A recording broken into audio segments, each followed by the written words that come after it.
Gerry, you're over here at Ardoyne on this 12th morning. How do you think things went this morning, and how does it augur well for the rest of the day? Well, I'm not long away from here. I was here last night, and I have to say, despite the effigies being burnt on bonfires, despite the hate-fueled approach to that, it was probably the quietest night I can remember in about 15 years, especially in North Belfast anyway. This morning we had the first parade down. It was a peaceful protest, a substantial peaceful protest by the residents. I'm glad to see that. I hope that the rest of the day will be as calm as it was this morning. We're in a different situation now. The residents, I know by talking to them, have been sent on a regular basis to the Orange Order to have dialogue. I'm involved in the implementation group for the Stormont House Agreement. We have the architecture there to try and deal with these issues around flags, emblems, around tradition, around culture. So we're up for the talk, and that's what they should do. They should return to the talks. The residents have been up for it all day, every day. Would you also say that despite the heavy PSNI presence and the whole security operation, that the area would be less tense today than it may have been in previous years? Oh, it's absolutely less tense. I mean, it was much more relaxed approach to it.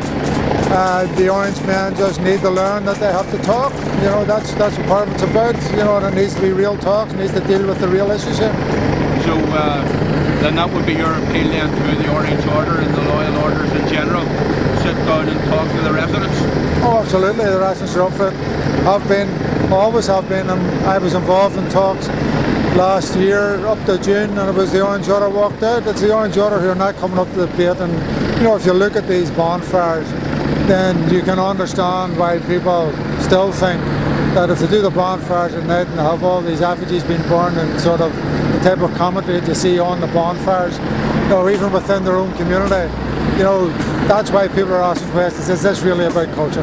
Would you agree then that the burning of effigies and posters of politicians and religious leaders should be regarded as a hate crime? Well, it's clearly a hate crime. It's inciting people to hatred. Why else would you burn effigies of people on bonfires? That's what it's about. You don't burn people you like. You don't burn it to give an impression that these are people who you respect. It's at its base, it's very disrespectful, and it's clearly a hate crime. And they're inviting other people, because of course there's a lot of media involved as well, to hate the same people.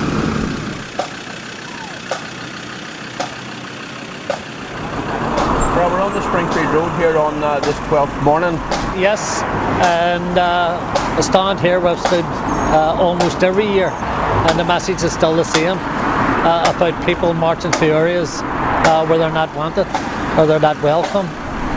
The fact that after all these years of protests that the Orange Order still haven't got it, that residents would prefer to sit down and talk these things out, but they still refuse to talk.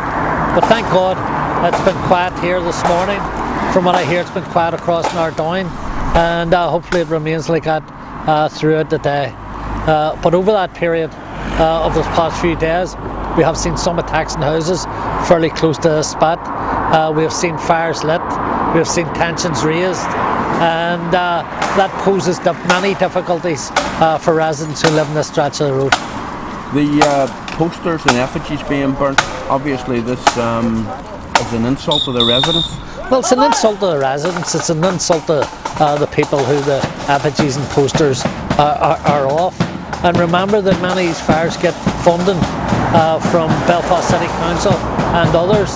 And again, that the council needs to take on board what money has been spent on and take whatever action is necessary to ensure that there's no repetition of it next year.